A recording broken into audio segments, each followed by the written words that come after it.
अस्सलाम वालेकुम dear students. Previous lecture में हमने चैप्टर नंबर 2 के फर्स्ट 2 न्यूमेरिकल्स को सॉल्व किया था।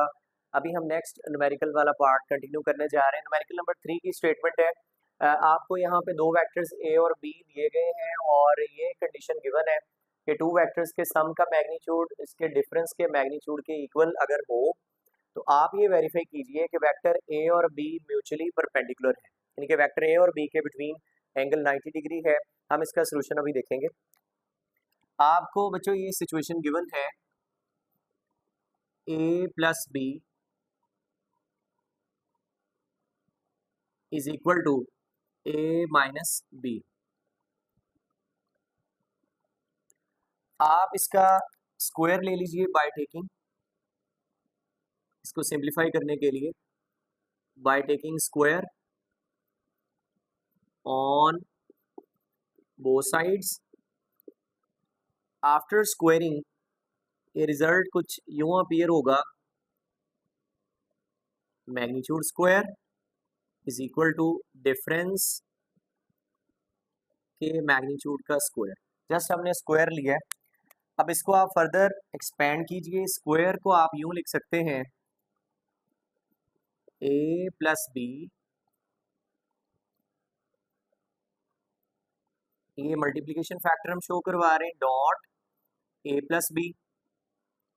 इसी तरह इक्वालिटी में देखिए हम सिमिलरली लिख सकते हैं A minus B dot A minus B. अब देखिए इसको आपने सेपरेटली एक्सपेंड कर देना है, A dot A first factor multiply करेंगे आप प्लस ए डॉट बी, इसी तरह B dot A. Multiplication method बहुत सिंपल है, आप सेकंड क्वांटिटी को हिडन करें और फर्स्ट क्वांटिटी को मतलब इसको आप हाइड कर लें और इसको आप सेपरेटली मल्टीप्लाई करेंगे। इसी तरह बी वेक्टर को आप सेपरेटली मल्टीप्लाई करेंगे। अब लास्ट फैक्टर देखिए B dot B, right hand side भी सिमिलरली एक्सपेंड होगी, ए डॉट ए। इसी तरह माइनस ये ए को अगर आप बी से मल्टीप्लाई करें तो माइनस ए डॉट बी। इसी तरह आप देखिए जो बी वाली क्वांटिटी है minus B dot A, and last one is ये माइनस फैक्टर, ये भी माइनस मल्टीप्लाई होगा तो पॉजिटिव हो जाएगा, बी डॉट बी प्लस का।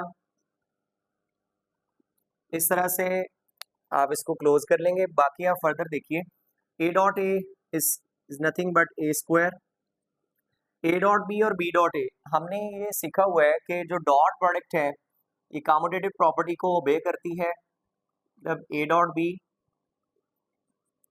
बी डॉट ए के इक्वल होता है, ये हम ऑलरेडी जानते हैं। तो आप ए डॉट बी और बी डॉट ए को भी ए डॉट बी ही लिख सकते हैं, तो टू टाइम है तो इसे यूं लिखा जाएगा, two into A dot B. इसी तरह B dot B is B square, right hand side में A dot A square. Similarly A dot B dot A, दोनों को अगर आप सेम प्लेस करें तो माइनस साइन सेम आएगा, two into A dot B, और last one is B square. Further आप इसको रीअरेंज कर लीजिए, ए स्क्वायर, इस ए स्क्वायर को अगर आप इस साइड पे शिफ्ट करें तो नेगेटिव कैंसिल आउट हो जाएगा। इस तरह प्लस का बी स्क्वायर, ये बी प्लस का बी स्क्वायर इस साइड पे आके नेगेटिव होगा, ये भी कैंसिल आउट। ये माइनस का टू ए डॉट बी बच गया, इसको आप इस साइड पे शिफ्ट कर लें तो टू ए डॉट बी, ये प्लस का two A dot B is equal to zero. Further आप देखिए बच्चों, टू ए डॉट बी ये बन गया four A dot B is equal to zero. Further आप फोर को उस साइड पे डिवाइड कर दीजिए तो सिंपल एक्सप्रेशन बच गया A dot B is equal to zero. अब ए डॉट बी का फार्मूला हमने ऑलरेडी सीखा हुआ है, ये इक्वल होता है ए बी कॉस थीटा के, so A B cos theta is equal to zero. Further आप देखिए बच्चों, ए बी अब इस साइड पे मल्टीप्लाई हो रहा है, सेकंड साइड भेजिए डिवाइड होगा, जीरो बाय समथिंग जीरो हो जाएगा। जस्ट यहाँ पे बच गया cos theta is equal to zero. अब हमने चूंकि थीटा ट्रेस करना है, सो कॉस इनवर्स जीरो, और यहाँ आप कैलकुलेटर पे इसको प्रोसीड करके देखिए, कॉस इनवर्स जीरो जो है ये 90 डिग्री के इक्वल होता है। इस तरह से ये वेरीफाई हो गया है कि दो वेक्टर्स ए और बी ये म्यूचुअली परपेंडिकुलर है। तो बच्चों इस तरह से आप इसको क्लोज करेंगे। वैसे भी ये एमसीक्यू पॉइंट ऑफ व्यू से भी इम्पॉर्टेंट है, जब वो आपको ये स्टेटमेंट दे दे कि इफ सम का मैग्नीट्यूड और डिफरेंस का मैग्नीट्यूड इक्वल हो तो बताइए वेक्टर ए और वेक्टर बी के बिटवीन एंगल क्या होगा। तो डियर स्टूडेंट्स ये 90 डिग्री हमारा राइट आंसर है। नेक्स्ट देखिए 2.4 बहुत इंपॉर्टेंट न्यूमेरिकल है कि a body of mass m, मतलब एक बॉडी है उसका मैस m है, इज एक्सप्लोड्स इनटू 3 पीसेस, वो 3 पीसेस में एक्सप्लोड हुई है, ब्लास्ट हुई है, ऑफ विच ऑफ मैस, वो जो 3 पीसेस हैं उनमें हर एक के मैस की बात कर रहा है, of which of mass m/4 each, और उनमें हर एक का जो मैस है वो m/4 है। मतलब जब वो एक्सप्लोजन हुई टोटल मैस था m और आफ्टर एक्सप्लोजन उसके 3 पीसेस हो गए। जैसे आप कह लीजिए कि एक शेल है या एक बॉम्ब है, वो जैसे ब्लास्ट किया है तो उसके 3 पीसेस हुए टोटल। उसकी इंफॉर्मेशन आपको गिवन है कि उन 3 में से जो 2 पीसेस हैं उनका जो मैस है वो m/4 है, मतलब m/4 1/4 mass, are thrown off in perpendicular direction, और ये परपेंडिकुलरली मूव किया। लेट्स से एक पार्टिकल अगर उसका जो कुछ पीस है वो इस तरफ गया है तो दूसरा बिल्कुल इसके परपेंडिकुलरली गया with the velocities of 3 metre per second and 4 metre per second. तो यहाँ तक जो डेटा आपको दिया गया है इसको हम लिखते हैं। गिवन डेटा देखिए, इनिशियली उसने ये कहा है कि जो मैस है, ठीक है, इनिशियल मैस गिवन है कैपिटल M। फिर उसने कहा है कि इसके 3 पीसीज हुए हैं और 2 का जो मैस है वो m/4 है और फिर m/4 है और ये परपेंडिकुलर है। तो फर्स्ट पार्टिकल या पीस मैस, ये आप कह लीजिए, मतलब उसने कहा है m/4 है। तो let's say first particle piece mess जो है वो आप m1 कह लें और ये m/4 के इक्वल है। और फर्दर उसने कहा है जो सेकंड पार्टिकल है वो भी इसी तरह का है, यानी कि जो सेकंड पीस है, सेकंड पीस मैस ये आप m2 कहेंगे और ये भी उसने कहा है कि m/4 है। और फिर इनकी रिलेटिव वेलोसिटीज गिवन है।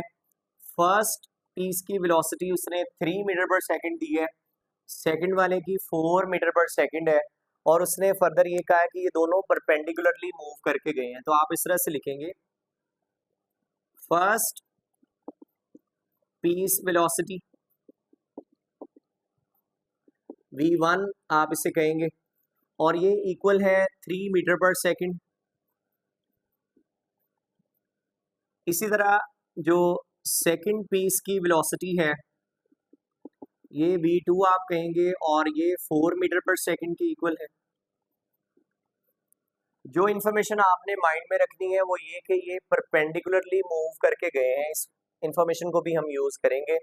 लेकिन यहाँ से बच्चों अब देखिए उसने आपसे पूछा क्या, वो कह रहा है find the velocity of third piece, यानी कि 2 का मैस उसने दे दिया और वेलोसिटी भी दे दी। अब आपसे ये पूछा जा रहा है कि थर्ड पीस की वेलोसिटी आप बताइए। तो पहले आप थर्ड पीस का मैस कैलकुलेट कर लें। So mass of third piece mass, बच्चों ये किसकी इक्वल होगा, लेट्स से इसको हम m3 कह लेते हैं।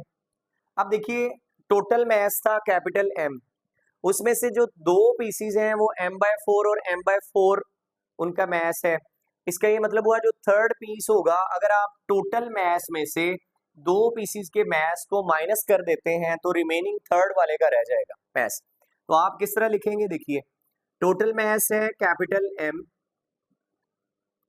इसमें से 2 पीसीज का मैस m/4 और m/4 है, तो आप इसे यूं लिखेंगे माइनस m/4 माइनस m/4। सो इसको अगर आप सिंप्लीफाई करें सो थर्ड पीस मैस आपको मिल जाएगा। अब m एज इट इज लिखिए minus m/4 m/4, 2 quarter parts हैं, अगर आप एड अप कर लें तो ये -2 m/4 4, 2 से 2 बैलेंस हो जाएगा, आपको सिंप्लीफाइड रिजल्ट ये मिल जाएगा m माइनस m बाय 2। अब कंप्लीट में से हाफ अगर आप माइनस कर दें तो रिमेनिंग मास हाफ के इक्वल होगा, दैट इज m बाय 2। सो इस तरह से आपको थर्ड पीस का जो मास है वो मिल गया, that is m by 2। Dear students, यहाँ तक हमने तमाम इनिशियल ऑब्जर्वेशन को कवर कर लिया है। अब आपसे पूछा क्या गया है, we have to find velocity of third piece that is v3। तो अब हमने इस पे वर्क करना है। अब जितनी भी एक्सप्लोजन्स होती हैं, याद रखिए उनमें law of conservation of momentum हमेशा होल्ड कर रहा होता है। तो according to law of conservation of momentum,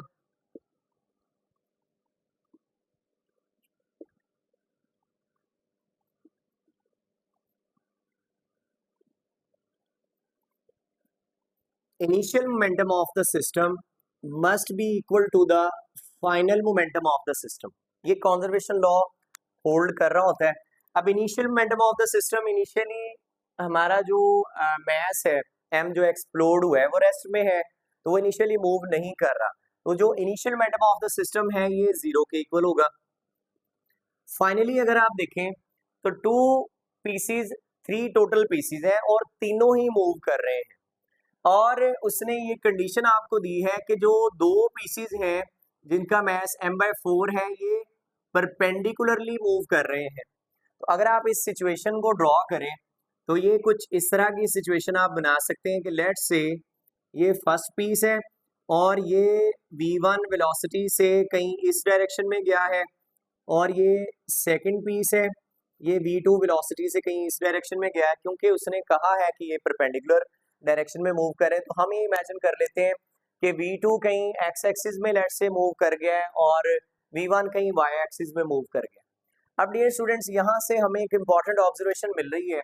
देखिए जिधर वेलोसिटी है, जाहिर बात है ये मास m1 की बात हो रही है, तो m1 मास v1 वेलोसिटी से कहीं इस डायरेक्शन में गया है और m2 मास v2 वेलोसिटी से कहीं इस डायरेक्शन में गया है, और ये म्यूचुअली परपेंडिकुलर है। इन शॉर्ट हम ये कहना चाह रहे हैं कि सेकंड पीस का मोमेंटम p2 है जो कहीं x एक्सिस वाली डायरेक्शन है, और फर्स्ट पीस का मोमेंटम कहीं y एक्सिस में है और ये p1 के इक्वल होगा। अब इसको आप वैसे ही समझ लीजिए जैसे आपको 2 कंपोनेंट्स दिए गए हैं, तो आप यहाँ से इसका रिजल्टेंट ट्रेस कर सकते हैं। तो रिजल्टेंट का कॉन्सेप्ट क्या होता है, आपको याद है कि जब बेस और परपेंडिकुलर साइड्स गिवन हो तो आप उसका रिजल्टेंट एक्सप्रेशन निकाल सकते हैं बाय यूजिंग पाइथागोरियन थ्योरम। तो वो क्या होता है कि base square plus perpendicular square, और इसको अगर आप यहाँ पे ड्रॉ कर दें, क्योंकि वेक्टर्स को आप सेम मैग्नीट्यूड सेम डायरेक्शन कहीं पर भी ड्रॉ कर सकते हैं, so that one is p2, मतलब ये बिल्कुल इसके सामने p1 एक्सप्रेशन है। अब देखिए p1 और p2 आपको गिवन है, तो इसका जो रिजल्टेंट है ये थर्ड लाइन आपको देगी और ये अपवर्ड डायरेक्शन में है, that is the resultant momentum pr से इसको रिप्रेजेंट कर लेते हैं। ये pr आपको कब मिलेगा, pr is simply equal to दोनों कंपोनेंट्स का स्क्वायर और इसका स्क्वायर रूट। तो ये कॉन्सेप्ट हमने अप्लाई करना है रिजल्टेंट मोमेंटम ऑफ 2 पीसेस के लिए। अब बात करते हैं थर्ड पीस की। तो थर्ड पीस का मोमेंटम मतलब फाइनल के लिए लिखने जा रहे हैं, तो फाइनल में मैं दोनों पीसेस का कंबाइंड मोमेंटम लिखूंगा, resultant momentum pr plus final momentum of third piece जो है ये p3 के इक्वल। सो इस तरह से ये law of conservation of momentum हमने ओबे करवाना है। अब वो जो रिजल्टेंट वाला एक्सप्रेशन है वहां पे हम जस्ट वैल्यूज पुट करेंगे, हमें हमारा रिक्वायर्ड आंसर मिल जाना है। तो ये हमारी लेट्स से एक टारगेट इक्वेशन बन चुकी है, इसको आप कह लीजिए इक्वेशन ए। अब आप पहले रिजल्टेंट मोमेंटम ट्रेस कर लें। देखिए रिजल्टेंट मोमेंटम है p1 का स्क्वायर प्लस p2 का स्क्वायर और स्क्वायर रूट। फर्दर आप देखिए बच्चों, p1 is nothing but m1 v1 square, p2 भी सिंपली आप लिखेंगे m2 v2, मोमेंटम का फार्मूला जो है और इसका स्क्वायर। अब आप यहाँ इनकी वैल्यूज प्रोसीड कर दीजिए। m1 मैस हमने निकाला हुआ है m/4 के इक्वल है, m/4। v1 वेलोसिटी किसके इक्वल है, that is 3 metre per second. इस सारे एक्सप्रेशन का स्क्वायर प्लस m2 मैस किसके इक्वल है, वो भी m/4 है। v2 मैस किसके, v2 वेलोसिटी इक्वल है 4 मीटर पर सेकेंड के,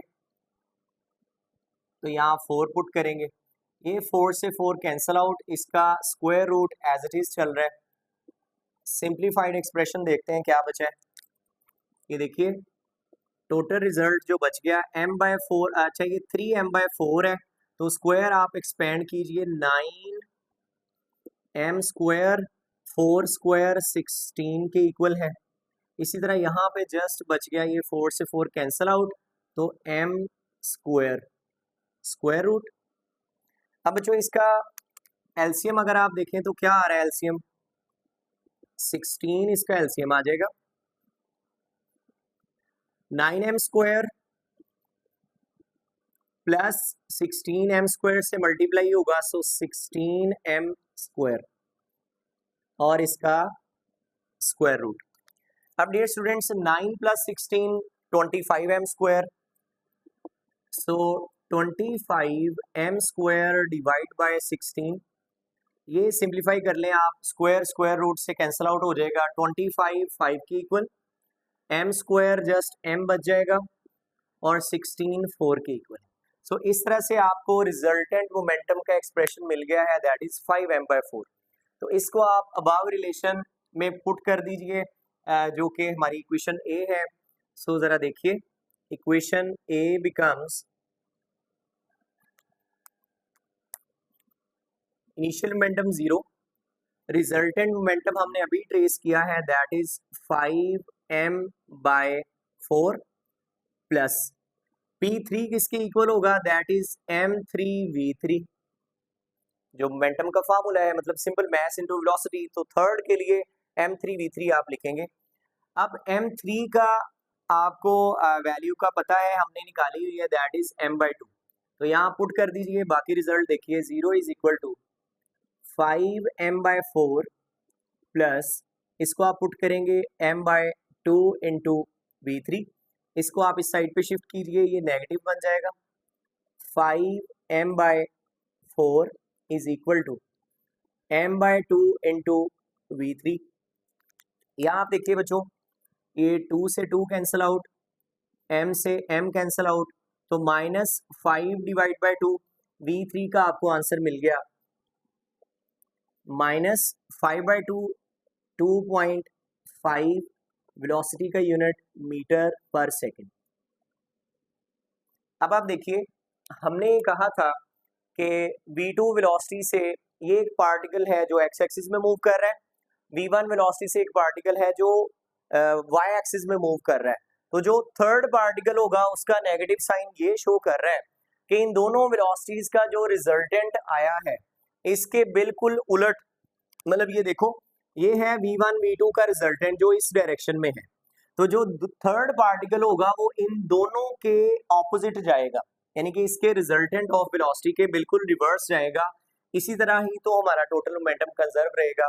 सो नेगेटिव साइन यहाँ पे यही शो कर रहा है कि जो direction of velocity of third particle है is opposite to the resultant of v1 and v2 velocity. So dear students, यहाँ तक आपका ये न्यूमेरिकल कंप्लीट हो गया है। नेक्स्ट सेक्शन में मिलते हैं। अल्लाह हाफिज।